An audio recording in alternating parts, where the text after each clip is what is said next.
Hello, welcome to What the Papers Are Saying. My name is Vivian Kai Lokko. We'll look at all the big stories that news outlets are reporting across the country. To help me do that tonight, I have Attah-Mensah, who is with City FM and City TV, and also I have Selorm, Adonoo, who is also the head of features and articles here at City TV and City FM. So let's start the program and see some of the big stories we've seen for this week, and go to the graphic, which this morning reported that two families of the Takoradi girls have agreed to a DNA test.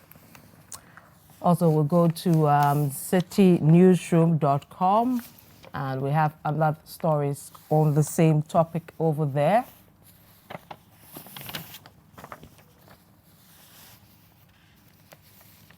So police remove human parts from Takoradi. I can't see that clearly. If you can bring that a bit closer.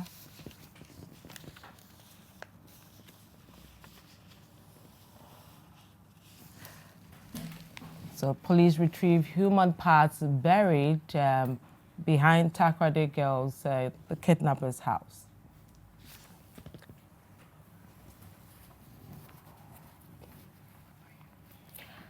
And then police discover fourth set of human parts in the Takoradi kidnapping case. And then families of kidnapped girls finally accept police DNA request. And this is on citynewsroom.com. So let's look at other stories, and we move to the big elephant in the room to do with PDS and what are some of the papers and news outlets saying about that. Let's go to Herald, and it says, greed and family fracas pops up in ECG PDS scandal. That's from the Herald for Friday, August 2nd to Sunday, August 4th. Greed and family fracas pops up in ECG PDS scandal. And this is on citynewsroom.com, and it says, government suspends concession agreement with PDS. ECG back in control. Another one, probe into PDS concession agreement, breach to take 30 days, Minister.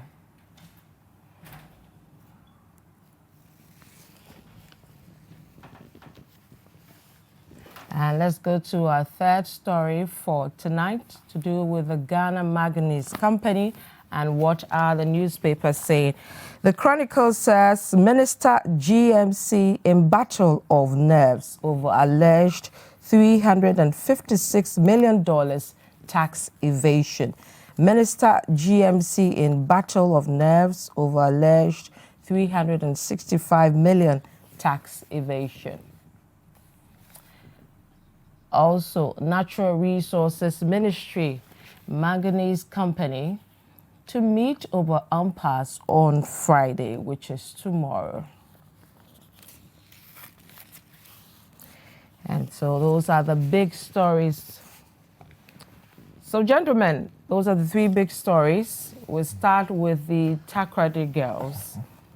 The latest is the family has finally agreed to the DNA test. Also, there was a fourth person over the 1 year that we all lost sight of, or nobody told us anything about. That has come up.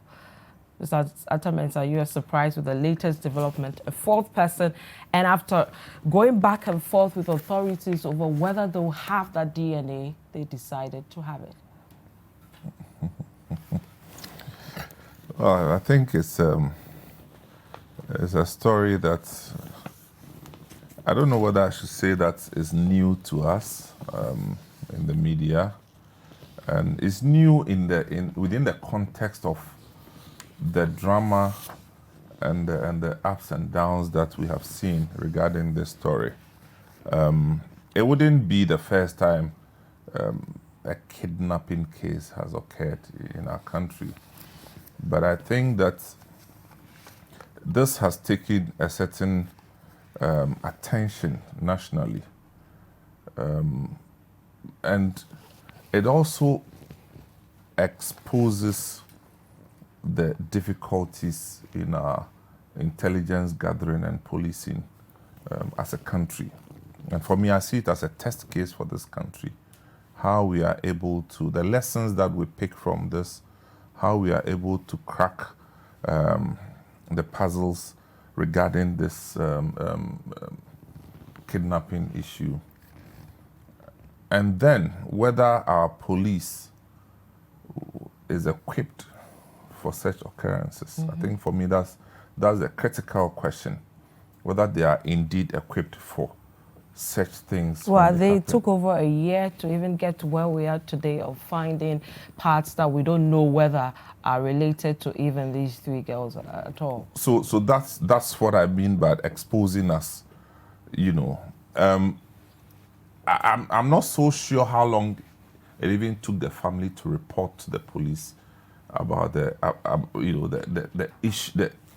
incident of the girls getting missing, and how long it took the police to even start investigation.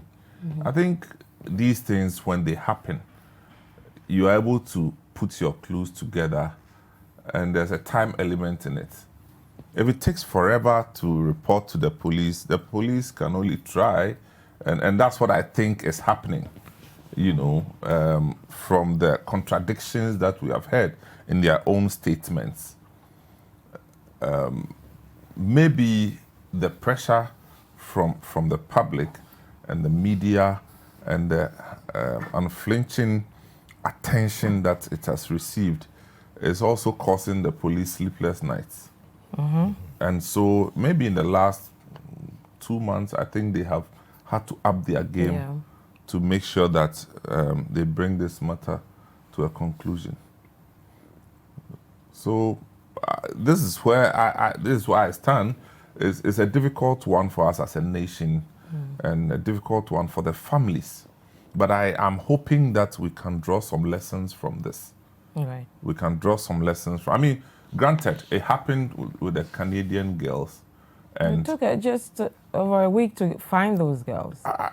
You see, I don't do that comparison because it also took seconds or minutes to report to the police. So this is where I draw the difference. It happens, message gets to the police. So the police gets to work, and eventually we're able to locate them. My understanding of the situation in Takoradi was not similar to this, that it took a while for the police to get their first official report, by which time, if something was to happen within that period, it could have happened. So I'm just saying that they present 2 different challenges. Okay. So I wouldn't be in a hurry to just put the 2 on the same pedestal. Okay. So Selorm, for the fact that there were 4, public pressure obviously pushed the police to step up their games. Even that, the 4th person, nothing was told about it. And this was reported around the same July, August of the other 3. What does this say about how our security forces are treating such cases, even though it's not new, but this is the biggest kidnapping story I have covered since I started journalism? Yes, I mean, very frustrating case, if you like, for relatives, friends, and family of these 3 kidnapped girls. I mean, to contextualize it, to put in a bit of a context, I mean, these are people's children, these are people's sisters, people's friends, and for over a year, I think 17th of August will be exactly a year since the first lady or the first girl got missing or got kidnapped, if you like.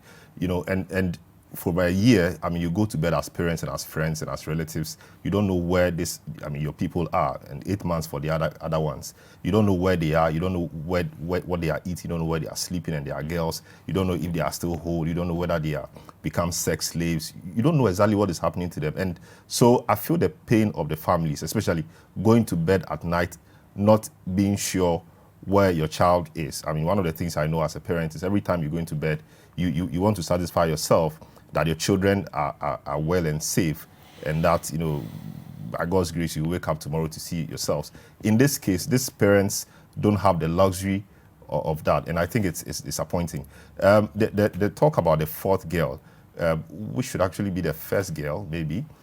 It's unfortunate. But hers was in July. Theirs was so, in August. Yeah, so this happened before the first case in July. Very unfortunate, and it's interesting the way everybody, even though the case was reported to the police before this other, I mean, the first girl in the three was kidnapped or got lost. It's sad that the police and everybody else forgot about that particular case, and the whole attention of the country has been on these three. Maybe the police felt that, or everybody felt, especially the police, that making it four made the number big, and that didn't help. But it is unpardonable. It is not correct that such a thing will happen and we will forget about one of them and just be focusing on the three. So for me, at some point, I got worried because when the police said they found 4 human remains or skeletons they found 3 in the pit, and then a few days ago we were told a 4th one was found. I was thinking, you know, where from the 4th one? And I started asking myself, how did they know that the skeletons or bodies they found in the pit were 3? And later on I read that they found 3 skulls. And I'm asking, so did they have to, I mean, did they put the whole skeleton or bones together to realize that these are whole? And then we hear the other one that they found 1 skull, which meant that was 1 person. Yeah. I mean, the police deserve some credit for being able to get to it in that manner. But for me, I mean, like Attah-Mensah said, it's not particularly new, but it's one of the very first time we're having to deal with this kind of crime on this scale.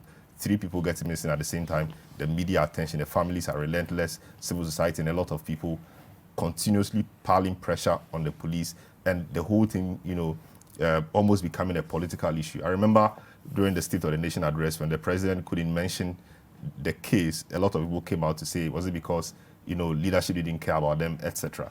It's taking on a political case, and once it gets to that stage, you can understand, you know, what the apprehension of the powers that be will be, and that explains partly the pressure on the CID boss, Tiwa. But for me, I read the graphic story, and you realize that the guy in custody, Samuel Odutek Wales, they said initially he wasn't talking. Maybe he started talking, he started giving them some leads and started mentioning some places. So for example, he tells them that the girls are alive, but they are not in Ghana, they are in Nigeria. So where in Nigeria? They are in Calabar. The next one, they're in Port Harcourt. The police will go there. Next one is in a town called apparently Onitsha. they're still out there Onitsha, in Calabar and in Anambra Port Harcourt, State. yes. And the next time they are in River State. And they come back to Ghana, they don't find anything. So no, they are in Koforodia, they are in Kaswa, they are in Swedru or somewhere. Just sending them on a wild goose chase. And I mean, as part of the story, I understand one of the things which gave the police a lead to actually come back to Ghana and look around the guy's vicinity was the fact that he mentioned one other guy. Indeed, he mentioned 2 guys. One, John Oji, and then the other one, Chika. They found John Mikel Obi is a footballer. Apologies. This is John Oji. Yeah. So they found John Oji in Togo. He said he didn't know about what the guy was talking about. Later on, they found, with the help of the Nigerian police, the Chika guy in Nigeria. And from the narration, there were WhatsApp chats between himself and the guy in custody, the Wales guy. And as part of the conversation, he said now he was killing people and making money from that, and asked him if he was interested. And the guy said yes. So when the Nigerian police told them what they had seen, that was when one of the guys in the investigative team said, oh, okay, 8 years ago, he remembers that there was a similar case with Nigerians, and what they did was they looked around the vicinity of the guy and found, human parts in a pit. So quickly, they moved to the guy's area to check. My question is, are there no protocols for a body like the CID to employ when some of these things happen? Of course, these are investigations. You wouldn't want to put everything out there, but there should be standard protocols. There should be practice procedures. So, for example, if somebody comes to report a kidnapping case to you, what do you do? Do you just run around based on what the person tells you, or you do your basics so you ensure that your your basics are covered. You look around where the guy lived or where the guy lives. You cordon off the place, declare the place a security zone, and do your investigations. And interestingly, when they went to the Takoradi where the guy was living, they found in the room clothes and things with blood stains, etc., which prompted them that, something untoward would have happened. Then they got a bit more serious and started looking for this. For me, I could understand why the parents or the families also did not want the DNA thing or the police to conduct the DNA test, because one, there are issues of trust. They did not trust the police anymore because the police, to a large extent, had breached the trust they had. There were no communication flows between the two parts. And these are people who have lost people or who don't even know what's happening. So one of the best things to do was to always ensure they were kept, in the loop, be engaging them, be speaking to them. Sometimes you may not have any information, but let them know you are working on it. Not to appear all of a sudden on TV and say, we know where the girls are, and so we will bring them home. I mean, well, if you even listen to the fourth girl, her grandmother said at a point the police advised them to pay for the ransom that the people were demanding. Like they left them to do what they wanted to do. It's unfortunate, which means that a lot of these cases, maybe get reported, but they are treated the same way. But again, I mean, the girls, around the same time of these so-called kidnappings or alleged kidnappings, we heard other stories about 2 or 3 other girls. Later on, I mean, for us to only hear later that they were found in the houses of their boyfriends. So it makes it a bit difficult. So, for example, somebody tells you this person is missing. So, okay, let's wait for a week. If the person doesn't come home, then we can report to the police, because there's a tendency of people to go and hide with their boyfriends or some people and come back later. Yeah, and because around that time, there were a lot of stories. There were stories of people even conniving with their boyfriends to call their parents to get money. So it's quite a difficult situation for the police. But that's their job to find out which is right, which is true, which is not true. No, but it's difficult. A stranger calls you that your child is here, pay money. Sometimes you'll fake the reaction. Somebody will be crying in the background, supposedly your child. Pay the money. You will pay. And I understand them to some extent, because some of them wouldn't want. They thought initially they could handle the matter between themselves and the kidnappers. The kidnappers say, pay this amount of money, 300 cedis or 500 cedis, and your daughter will be released to you. You quickly pay. And they will tell you that if you report to the police, your daughter will be dead. A lot of things, emotions, etc., run through the minds of family people around that time. So it's quite a difficult one. Okay. Well, we'll come to whether people should resign, people on authority should resign over this when we return. We'll take a quick break, and when we come back, we'll look at whether people should resign and also look at the PDS story and the GMC story. Don't go away.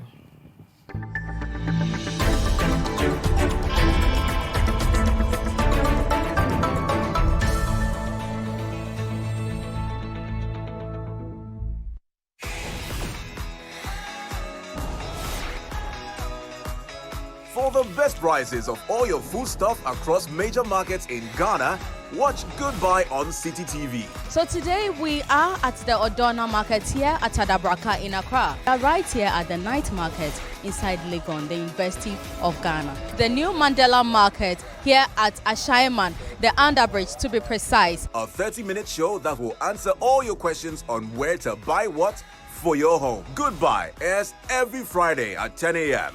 only on City TV.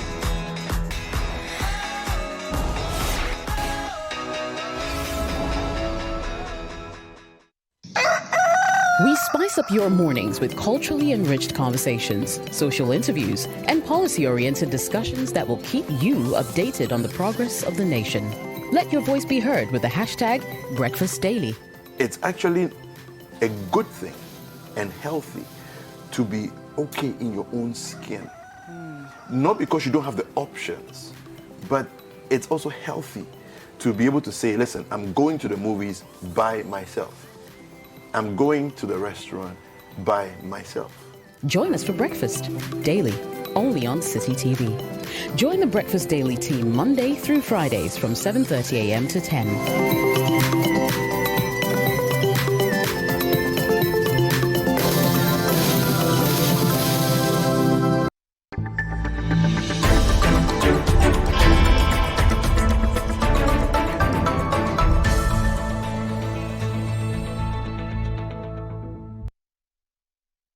So you're welcome to What the Papers Are Saying. I'm Vivian Kai Lokko. This evening I'm with Selorm, Adonoo and Attah-Mensah. We're talking about the kidnapping of the 4 Takoradi girls from 3 to 4 now. That's what we know now. We're talking about whether some people in the security service should resign over the way the case has evolved over the period. Mr. Attah-Mensah, a lot of people were hitting at the CID boss over first of all, she said they knew where the girls are. They were going to get them back in a few days or weeks or so. Nothing came out of that.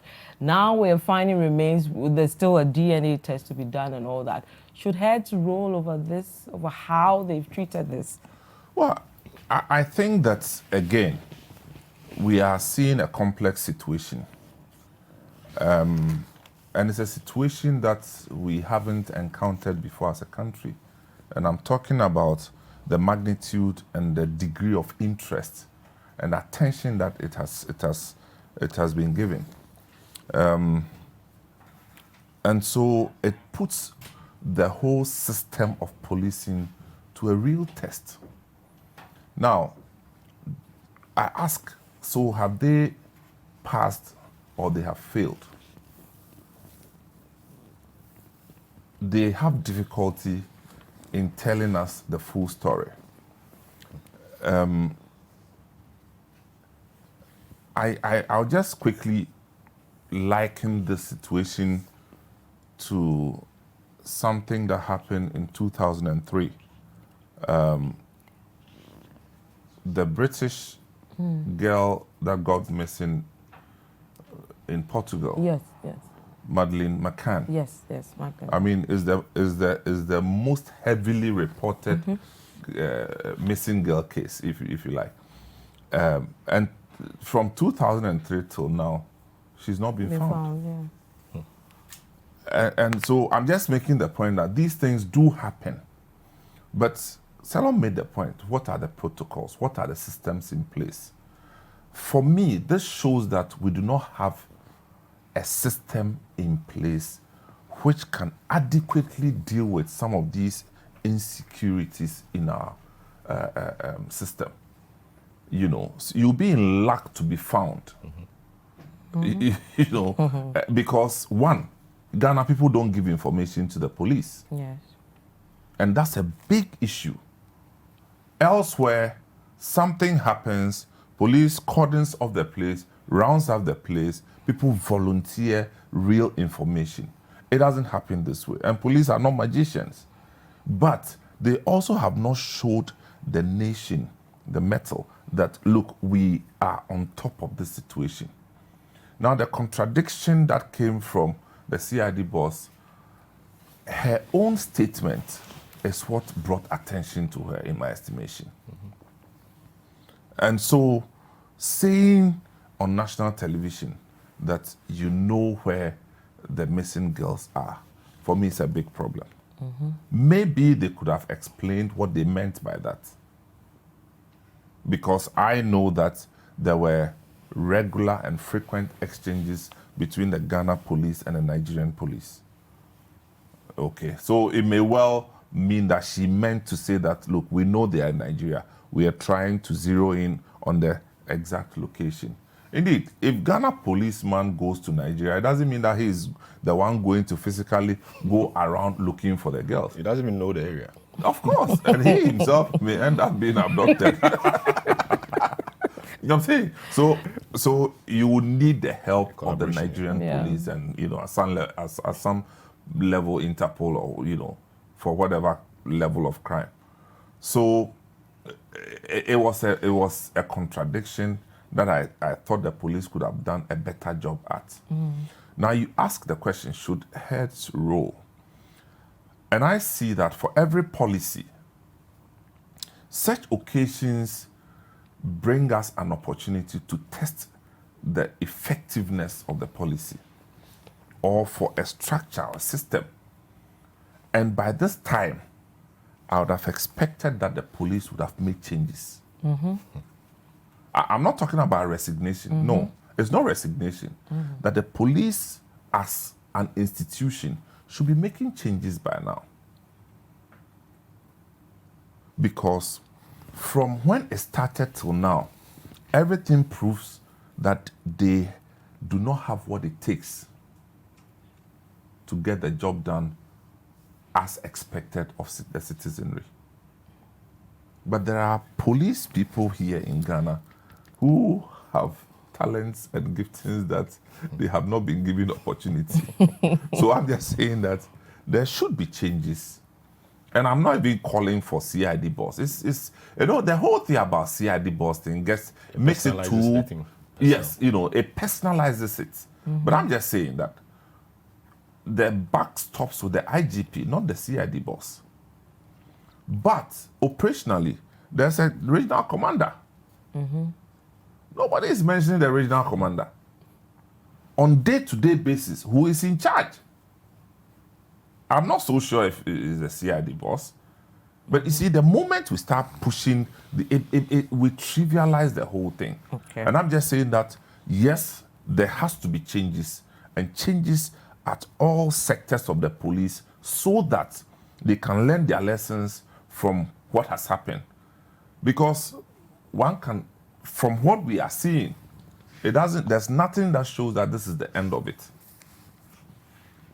Okay, Selorm, heads should roll. Very difficult decision.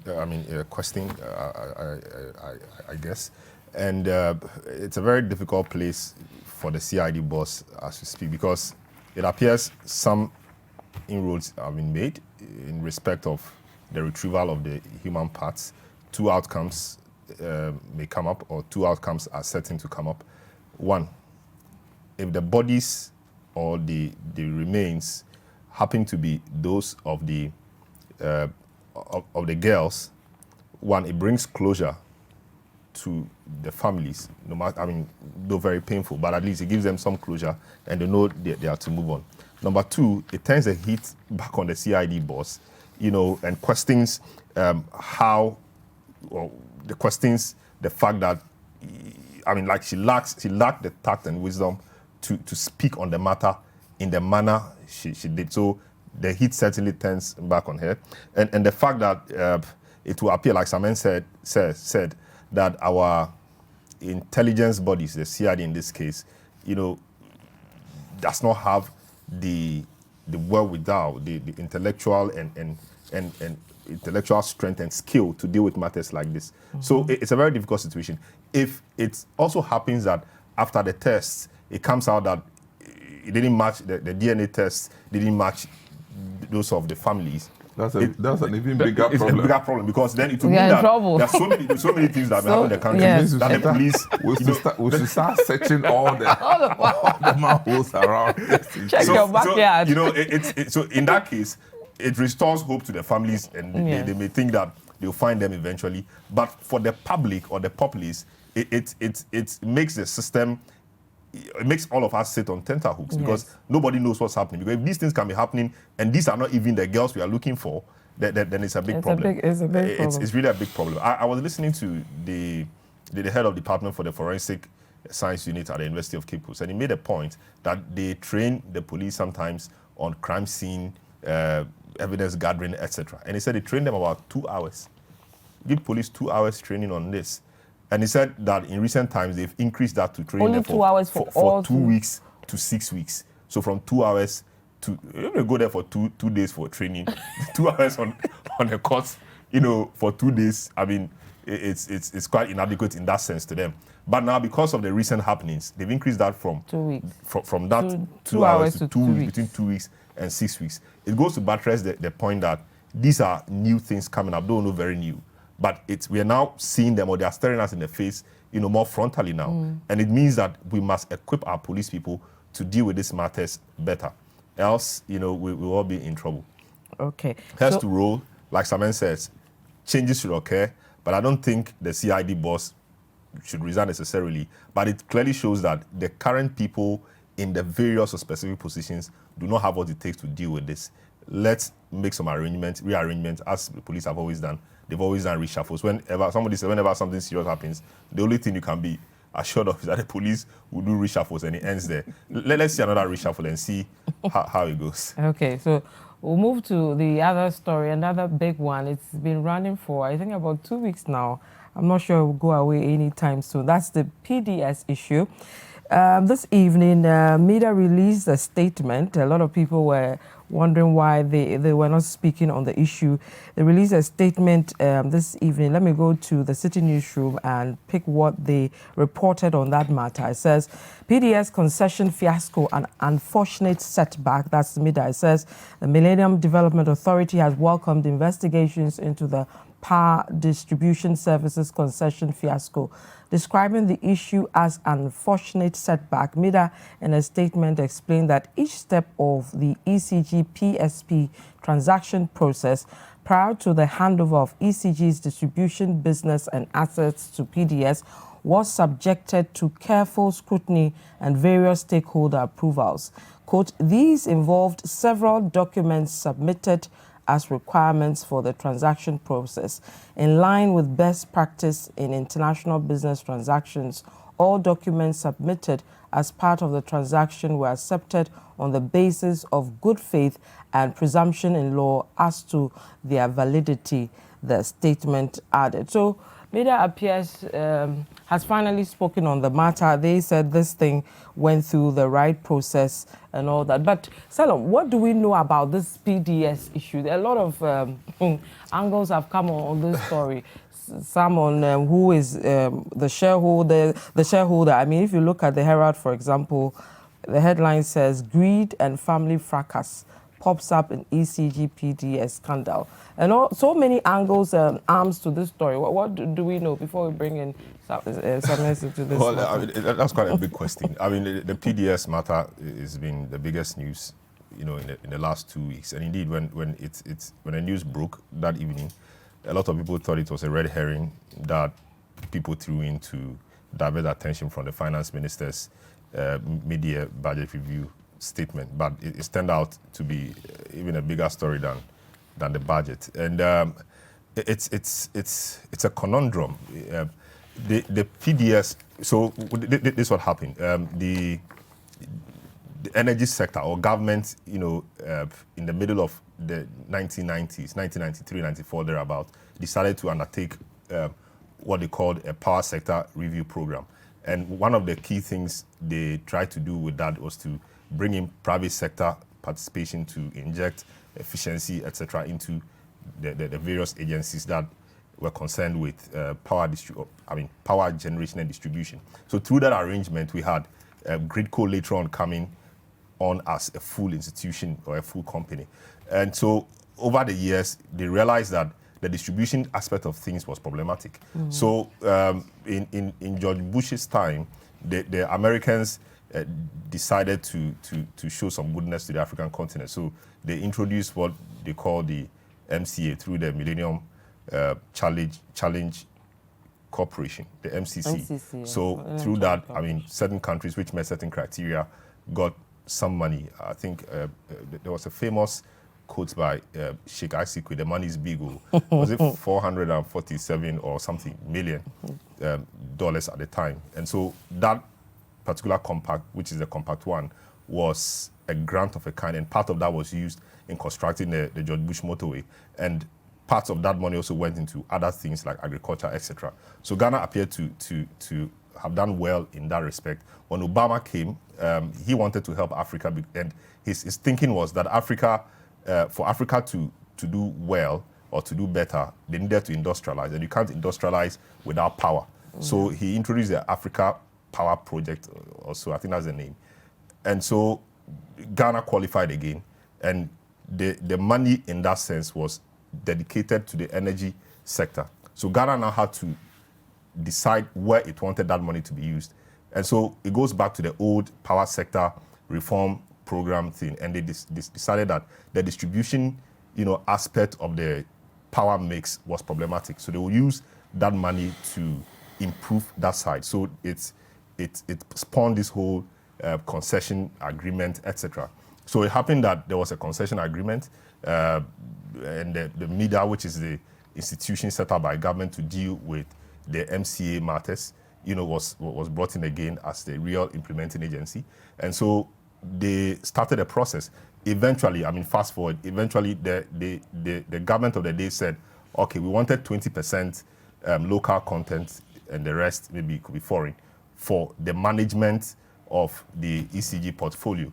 Government changed hands, and new government says, no, 20% was too small, so we needed the power sector to be controlled by Ghanaians. So about 6 companies which were shortlisted for the concession, 4 of them pulled out because of the fact that they could not see themselves just owning minority shares in the concession, though they were expected to inject some funds. So just 2 companies were left, 2 companies or so. I mean, BXC and then Miracle from Philippines.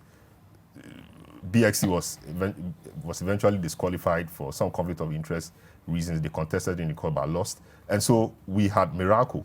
So there was now the arrangement to have the local content. So we have 3 or 4 companies, the TG Energy, we had Santa Energy, we had GTS, and one other company, TBK, forming the 51%, together with the Miracle and an Angolan company, the Energia, all making 100%. So that was where it was. So various correspondences took place here and there, and first match was supposed to be the day for the transfer of the assets and everything. The agreement or the management of the ECG was to start from the first match. It started. So later on, we are now discovering, or we got to discover later on, that Finance Minister had written to the chairman of the negotiation committee, Attah-Mensah, to vary the shareholding terms. Initially, it was the local content part. Santa Baron held 13%, TG Energy held 18%, GTS Engineering held 10%, and TBK held 10%. But there was now the request to change this arrangement and then make all these local partners, form a special purpose vehicle, because they didn't want it fragmented this way. And many have said that varying of the shareholding structure possibly is responsible for the problems we have today. So, I mean, sometime later, around the 24th of June, as part of the due diligence, we are told, ECG wrote to Akut, and this is how, let me just backtrack a bit. Okay. So the media concession thing happened. Now, PDS, which is a combination of the 3 or 4 local partners, and Miracle and Energia were formed. And so there were certain things we called condition precedent, which are conditions we had to meet before starting or taking over the system. And then there were conditions subsequent, which are conditions you have to meet after, you are taken over. That's right.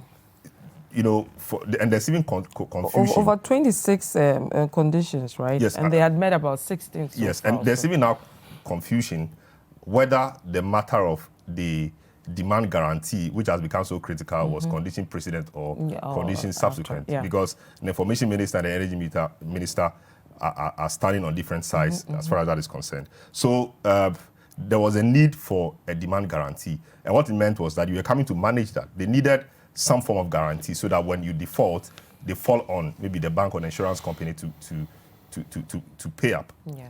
Now, so PDS pays 8 million and 4.2 million, a total of 12.2 million to Cowbank for this guarantee. They also brought in Downwell Insurance. Downwell Insurance also wanting to spread its risk or minimize its risk spoke to an insurance broker called Joe Australia, who also went to get Akut.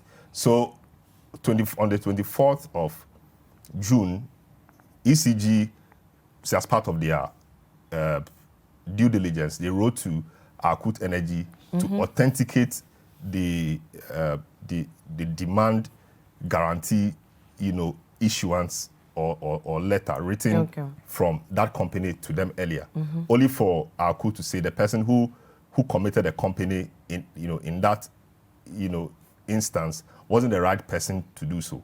So it generated some confusion or uneasiness amongst the parties.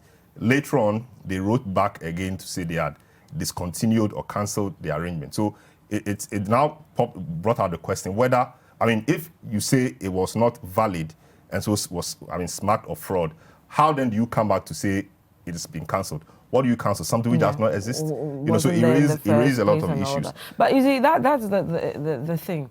one part saying there was a problem with it, the other saying there wasn't a problem. If you look at the media statement, clearly they're saying that they went through the process to do with international business, it was in good faith, etc. Government is saying, no, this was fraudulent, etc. Sometimes, where do we draw the line with this? But it was in good faith doesn't mean everything was correct. I mean, in good faith means that well intended. Okay. Nothing. I think again it presents a complex situation. Your word against my word, but it will. I just think that the Alkut company is a very serious determinant in this whole conversation. In one breath, you talk about the invalidity of the guarantee. And then when Joe Australia asks for further explanation, you say that it's because somebody did not pay the premium. Is that am I right? And so if indeed what we are being told as having come from Alkut is what happened, then that should be the source of worry. But you see, ECG is the owner of the company and the assets. So they should be concerned. I mean, whether Alkut made a mistake, whether somebody didn't pay premium, or whether somebody was not mandated, for them, it's not an issue. They are saying that the thing is null and void, and there's no guarantee. And I can't just let go of my assets because there are about 3 or 4 specific agreements contained in this concession. So ECG says that, look, if we don't have the guarantee the way we first thought, then it's time to recall. And so they also decided to use their powers to take over what they thought was rightfully theirs. And so we just wait to see where this thing is going to end, because we haven't seen this one before. I mean, look, the closest we came to with this kind of management agreement will be the Aquavitens. Yes. And the Ghana Water Company. Ghana Water Company. A similar kind of management agreement. But howbeit this is for 20 years. And even that one was abrogated, is that correct? Yes. Yeah. So if ECG gets to a point where they think that it won't be in their interest, I'm sure they will raise questions, and this is what they are doing. We're just hoping that it's done the right way. Because you see, it's an international transaction, whichever way you look at it. And potential investors are watching that this is how things are done in Ghana. So if what they did was wrong, so be it, they should be kicked out. If what they did was, as you said, in good faith, they should be able to admit it, But I'm saying that nothing should be brushed under the carpet. Yeah. The investigation should be thorough. Investigation should be thorough and transparent. Right. So there's a joint statement from PDC and ECG coming in a few. PDS and ECG, the two of them have issued a joint statement. It's saying, following the issuance of the public notice by the Energy Commission appointing ECG as interim operator to take charge of management and operation of electricity sales and the retention by Power Distribution Services Ghana Limited of the electricity distribution license in the Southern Electricity Zone of Ghana, ECG and PDS have agreed on interim operational modalities. This is to ensure that there is no disruption of power supply and service delivery to our cherished customers. As an interim arrangement, the public is hereby notified that PDS will provide the following services on behalf of ECG. So, all activities related to meter reading, billing, distribution of bills, bill reconciliation, revenue collection, new service connections, disconnections and reconnections, the list goes on and on. In light of the above, all payments and other related activities shall continue to take place at PDS regional and district offices, PDS existing customer services center.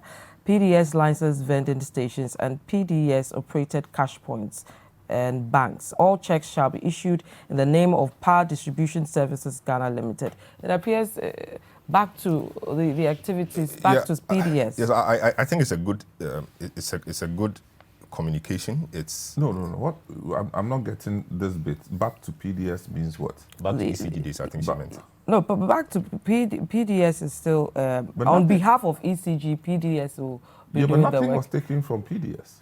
Okay. Nothing is going back to PDS. Nothing was taken from them. Because you see, what we should understand is that the company PDS has not been closed. The company is still a going concern. It is what was brought to a halt is the arrangement between PDS and ECG. The license suspended in that regard. Exactly. So that's why the next went ahead to freeze the account of PDS, which account we are told is being defrozen. Yeah.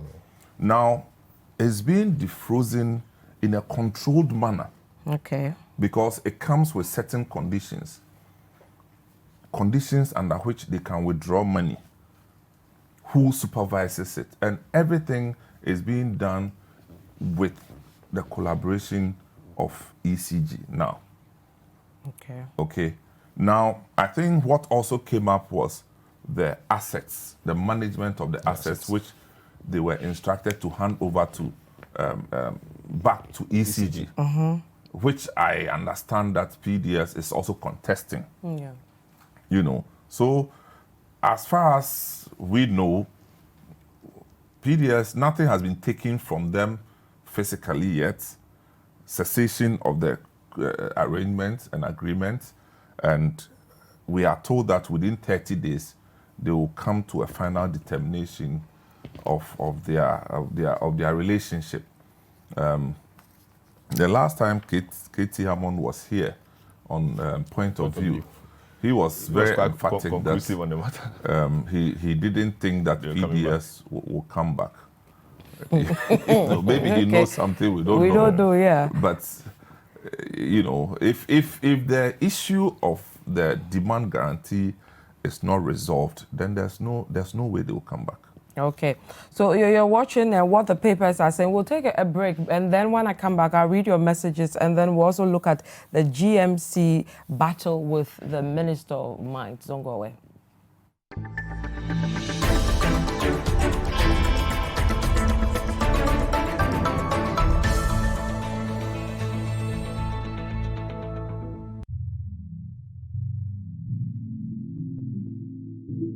Let's take you on a journey of discovery. The incredible sights, artifacts, music, and adventure. It is what makes life worth living. Our history, the arts, and soul. Art and Soul with Melissa Awad. Saturdays at 8:30 a.m. Only on City TV. Art and soul, art, soul, art and soul, art, yeah, soul, art and soul. Art and soul.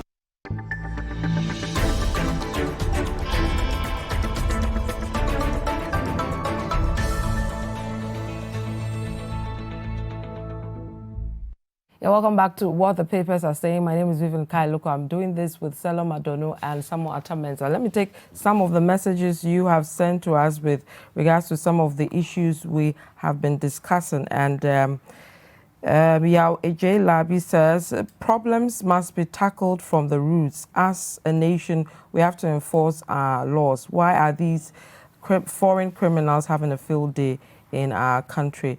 Then Del Teddy Blaze says, this PDS thing is just confusing. Mansour Rashid says, in Afo, on the issue of the missing girls, I side with Mr. Attah-Mensah that there must be changes in the police hierarchy since those in charge have failed. This one says, someone said it right. Nobody is questioning the regional commander. Oh, Ghana, this is Yaya and then the rest, finally, a news review show without clutter, etc., etc. So let's move on to our third story. Minister GMC in battle of nerves over alleged $356 million tax evasion. Now, let me just give you a quick one on this. The General Secretary of the Professional and Managerial Staff Union, Nana Opon Owusu, has lashed out at the government for closing down Ghana Manganese Company over alleged tax evasion. According to him, the government could have sat down with management of the mining company to resolve the issue at stake instead of ordering the closure of the mine, which employs 1,500 workers. Another thing, another story with this one is, so the company is saying that what you're talking about in terms of tax evasion, etc., that is not really the case. We had GRA even commending us, giving us a bronze award for paying our taxes, being one of the best taxpayers for a particular year, and then also saying we're not privy to this audit. So it's a back and forth with government and all that. Comes back to the same thing about whose side we should take and all that. Where are we with this in this story, Mr. Attah-Mensah? I think Selorm will start. He has notes. He was jotting down notes on this one. Notes. Maybe my notes will fail me because, well, it's an interesting thing. Ghana Manganese Company appears to be doing quite well in their own books and in their own eyes, but government felt that it was being shortchanged in respect of the taxes that it was being, that taxes that were coming to it, and also government felt that there were some underhand dealings, or I don't want to call them fraudulent activities in terms of transfer pricing, etc. There were audits from 2010 to 2017 which revealed that their books were not as clean as we thought. But again, Ghana Manganese Company comes out to say that the auditors did not use some of the methods they use in arriving at some of the figures or the calculations. And so I remember the gentleman speaking on point of view, and he said, he mentioned one system. He said there are about 5 systems we use, for example, in arriving at figures around the transfer pricing system. And the auditors chose to use another system when they have agreed with the GRA to use another system. Yes. I think what should happen in all this is that they need to sit down and reconcile the systems they use. If they agree to use one system, let's ensure that that same system is used. Because if you are using another system and I'm using another one, the conclusions may not be the same because each system has assumptions it makes, each system has conditions and things they must meet, etc. Let them meet around the table and agree on a system to use in calculating these things. When that is done and there are discrepancies, then we can now place culpability where culpability must be.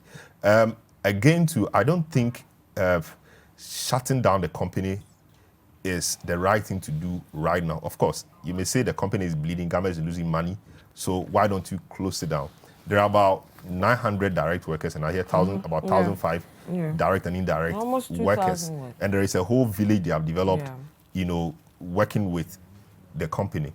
It only adds to the stress and hardship in the system for people to wake up following morning to know that they don't have a job, at least in the meantime, and it may well be that the company may be closed down, entirely. Okay. I think government should sit down with them, let both parties understand themselves. If they are at fault and penalties must be slapped on them, let penalties be slapped on them. If possible, let it be spread over a period. And going forward, government through the regulatory agency must, as our Nigerian brothers would say, shine their eyes, ensure that the right things are done, their books are closely monitored, if quarterly or half-yearly basis, to ensure that the right things are done. Closing down the company right now, I'm not sure is the right thing to do. Fortunately, we understand there's a meeting between the government side and the company tomorrow, and we can really hope that something positive will come out. But shutting down and making the workers go stay at home at this time, I don't think it's another way to go. Mr. Attah-Mensah. Well, I mean, I don't have all the details, but I know the strategic importance of Ghana Manganese, especially in our rail industry in Ghana. And they've worked very closely with the rail industry for years. I was struggling to understand the gentleman when he talked about different auditing systems. I mean, there has to be an acceptable way of auditing, especially in the extractive industry. And I struggle again to understand why the auditors will use a method that is not familiar with the company you are Because auditing. even in audits, before you audit, there's a meeting to commission the audit, so you agree on Yeah, so things. I'm coming to a point. So we want to be sure whether it was an investigation or an audit. You understand? Now, if indeed it was an audit, 1 year exercise should not result in the closure of an important company that employs 1,000 people. I mean, closing a company down that employs 1,000 people, for me, is a national security issue.